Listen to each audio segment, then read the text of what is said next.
and welcome to the Art of Decluttering podcast. I'm your host, Amy Revell. So good to be back with you. I want to do a major shout out first thing this morning because I want to thank those of you who have left Google reviews for the podcast and for those of you who have left the Google reviews for our services that we provide as well.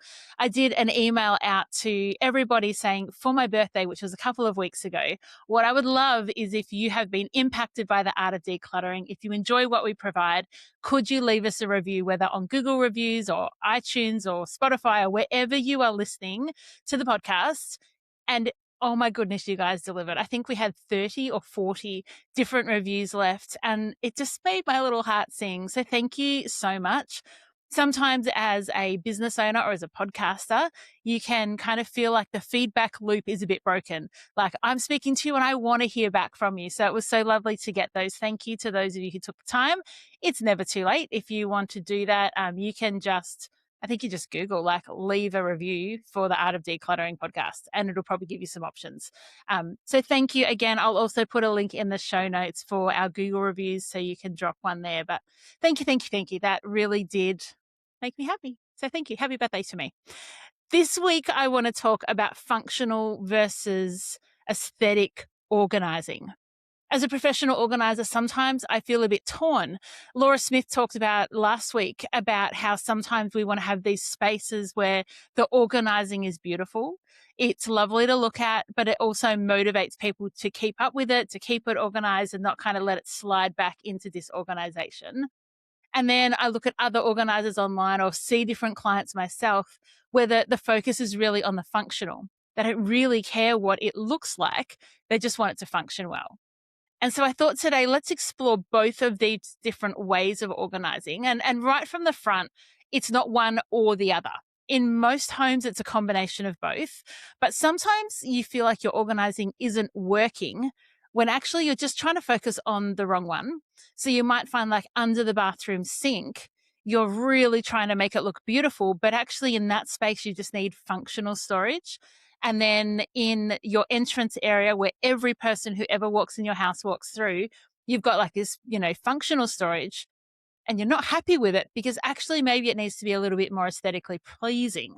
So I want to kind of go through that with you. I hope what you can do is identify, that's where in my home, maybe I need to swap, or I need to integrate a little bit of one or the other, or just to recognize, I'm someone who really values aesthetic organizing, or no, you know what, Amy, I don't really care. I'm much more about the function. Naturally, I'm much more of a functional organizing person, but I get to work with clients and I have staff who will, sway more to the aesthetic organizing. And each client, it's not about what I like, it's about what our clients like. And so sometimes I need to get really creative with that aesthetic organizing and make it look beautiful for a client, because that's actually the motivator that is going to keep them keeping it up and keeping it organized for themselves. So let's start with functional organizing. And this is really about ease of use prioritized over appearance. It's really about, like, how do I use this space? What is making me frustrated and what frustrations do I want to solve for? And you might be thinking in that space, like, how do I just make putting things away easier? You're not so much worried about how pretty it looks. You just want it to be really easy to use. It's an easy system. It's a maintainable system. For you, it might mean taking lids off containers, because maybe the lid, even though it looks nicer, might be the barrier to you putting things away. You might look at it and think, I just put it on top of the lid. Like, I know there's many of you that are guilty of that, because I see it all the time. And it's a reason that for any storage I don't use lids. When the storage is somewhere where it can get dusty or somewhere where it can be seen, I will use a lid only because I have to. But otherwise, it's no lids for me, because I want to reduce that barrier to putting things away. So another thing you might think about is, like, how do I naturally reach for this item? So if you go into a drawer, you might not need drawer dividers if you're functionally organizing. You might just know that in that drawer, I just have what I need and I don't need to have it separated out. I just go in there, I grab what I need. You might have a leggings drawer in your wardrobe and all the leggings go in. That might be functionally organized. But if you're someone who needs to know, no, I want to be able to grab the thicker ones or the thinner ones or the longer ones or the shorter ones or the patterned ones or the plain ones, you might go for a little bit more aesthetically pleasing organizing by having them categorized and maybe folded a bit differently. That's going to look different whether you go functional or aesthetic. Another example is you might have your dishes and they all just get stacked up, and you don't mind whether it's two different sets combined. Functionally, all the dishes are in one place. Whereas aesthetically, you might actually say, no, I just want all of the one type of plate so it looks nice as well. And that's me in that case. So I want all of my bowls and plates and cups and everything to match so that when I put it away and I open the drawer, it actually looks nice. I find that is a really nice way to have my drawers. Whereas with my clothes, I care a little bit less. In a functional way, you might keep your medications in an open storage container on top of your microwave or on your kitchen bench or on your bedside table or on your desk, maybe on the bathroom sink. Functionally, that's really good. You're going to grab them, you're not going to forget them. But aesthetically, that's kind of, it doesn't look lovely, does it? So if you're organizing, say, your medications aesthetically, it might be in a closed container, or it might be behind a cupboard door, or it might be put away somewhere.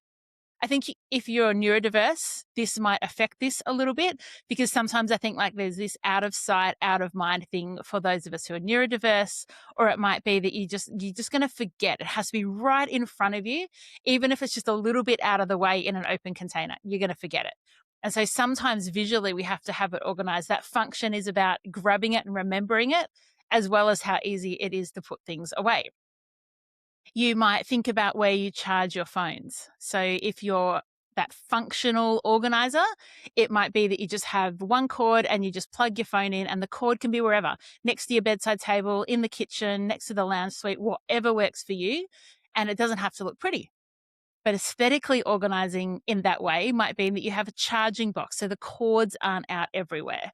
Then you might be a little bit more intentional about where you charge your phone, because maybe you can be planning ahead and you're more organized in that way. So that functional storage is so much about like, how do I make this easy? And then we talk about the aesthetic organizing. And it's not so much about making it easy, but it's making it like high motivation and it's making it enjoyable. So aesthetic organizing is appearance is just as important and sometimes more important than the function. And it doesn't mean that that person is more materialistic or they care more about what other people think. It's just that they might have an eye for design. They might be more motivated to keep something that looks really lovely, like Laura talked about, than if it was just kind of some cardboard boxes and it was higgledy-piggledy and some containers matched and some didn't. They would lose the motivation. So I really love having all my containers matching. I feel like it just sets things out really well. I use it in our pantries and bathrooms and laundry. The containers all match. So for me, in that way, what the containers look like, I err on the side of aesthetic. But in terms of like whether I have lids on them and how pretty the labels are, I err on the side of function. So you can see how they can meld and they can become, whatever that unique combination is for you. But it's about recognizing what that is. So some questions that someone who is an aesthetic organizer might ask are, does this feel calm? Does it feel visually cohesive? Does it make me happy? Does it make me enjoy the space? Do I actually look forward to being organized? Does it motivate me to actually put things away? Does it help me to visually remember where something is? Because I can picture it in my mind, and that's something that I can mind map. All of those things make a difference when it comes to organizing. There is no one rule fits all. It's about going, oh, what can I take of function? What can I take of aesthetic? And what can I make that look like together? Aesthetically in our home, all of our pantry containers, so any food that is decanted and is not bread or wraps or spreads, is in a container and they all match. They all match. If I ran out, I would go and buy exactly the same one again. I'm not mixing and matching. I'm not just buying whatever's on special. I'm buying that one container that I like for my pantry. When it comes to coat hangers, I like just having one type of coat hanger. I think it looks organized. It's just visually unstimulating, which is often what you want in the containers themselves. I personally like having clear containers, but someone who errs on the side of aesthetic organizing is often going to like something that's a white or opaque container. They're not necessarily needing to be reminded of what's on the inside by seeing what's on the inside. They're motivated enough by the label and remembering, oh, that's right. Like I keep those in those containers and it's all organized and they're happy to go there and go through and get what they need. An aesthetic organizer may have less things out. And I probably err on the side of that. I have less things out on benches and bedside tables and kitchen tables and desks and anything that's a flat surface. I want to try and reduce what that is. So if you picture, say, a shelf on a bookshelf that doesn't have any books on it, a functional organizer might just put containers along there that has, all the functional things. They might have some cords in it. Maybe they've got some fidget tools in it. Maybe they've got a camera and they've got this is the storage space for that, and it's well organized. But an aesthetic organizer might go, actually, I've got a photo frame there and I've got an ornament that's really special. And I've got some matching containers that look nice. So they're both still using the space and it's working for them, but it might look really different about what's in it. Today, while I've been thinking about recording this episode, I've been looking around my house and thinking, what spaces do I organize aesthetically and what spaces are really functional? And as I've said, I err on the function side. And it also means I've looked around this morning and gone, oh, actually, I wouldn't mind making that spot there a little bit more aesthetic. And sometimes that just develops with time and budget.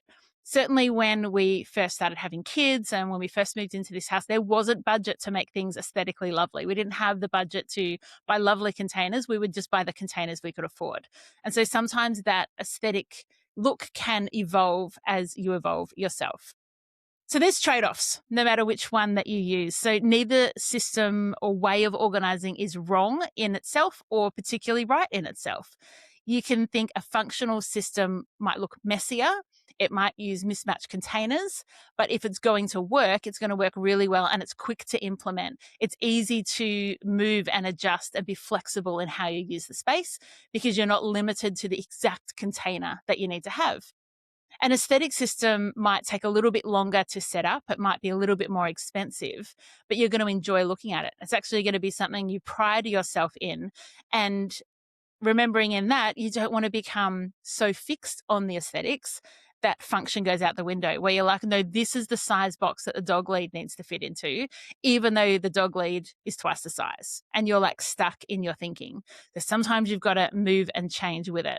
So you've got to have those both. And you can pick kind of what you want that to be. But as you're tackling your next organizing job, I want you to think, does this space need to be aesthetic or functional or a bit of both?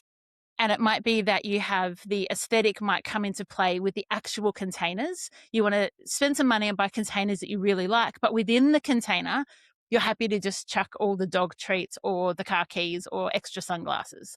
You can chuck those things in that doesn't need to be perfectly organized within it, but you get kind of the general outer aesthetic, which could be a really good balance for you. Some spaces that you might like to focus a little bit more on those aesthetics are things that are at eye level, things on open shelves, things in shared spaces. Maybe if you've got a guest bathroom, you might want to think more aesthetic than function in that space. But in your own bathroom, you might be totally fine with functional because you want to be able to get ready quickly in the morning and have your makeup easily accessible. So the different spaces and the way that you use those spaces will really develop what the priority is when it comes to how you decide how you're going to organize. Okay, what I'm going to do is quick fire, is go through a couple of areas in your home and give you an example of what it will look like if it's aesthetic and what it will look like if it's functional. So let's go. So the wardrobe. Functional might mean that clothes are folded and they're just in altogether large categories. Aesthetic might mean that you have different color-coded coat hangers or that you have drawer dividers to really to separate out what the different categories are so that you can fold things really neatly. In a bathroom, functional might look like an open container with toothbrushes in it. Aesthetic might mean that everything is kept behind the cupboard doors or in face level storage. Whereas functional might mean that, the toothpaste does get left on the bench because we're just going to use it twice a day times 4 people. And so functionally, it makes more sense to allow it to be out. In a pantry, functional might say, well, I'm just going to leave the food in the package and I'm going to use a clip just to make sure that it stays fresh. Aesthetic would be, no, I have these containers and everything gets decanted into those and it looks lovely and it's labeled and I can see what's there. Paperwork, you might have one functional tray where everything kind of comes into and you kind of know vaguely where everything is. Aesthetic might be that you have lovely white folders that are labeled and you know exactly with plastic sleeves exactly where every piece of paper goes. Pet supplies, functional might mean you have a drawer that you pull out, has snacks and treats and collars and leads and all the things in there, and you just know that's the dog drawer. Whereas if it's aesthetic, you might have somewhere where you hang the leads because you've got a lead that you like and you know that it can sit there. Charging cables, functional might be just a basket where all the cables go. Aesthetic might mean that they're individually coiled and labeled so you know exactly what they are. That was a rapid fire. It just gives you some ideas. I hope this is really helpful. Have a look around your home, see whether you're erring on one side or the other. And are there spaces where you need to kind of shift a little bit so that the spaces work better for you? It has been so good being with you this week. Until next week, enjoy the freedom.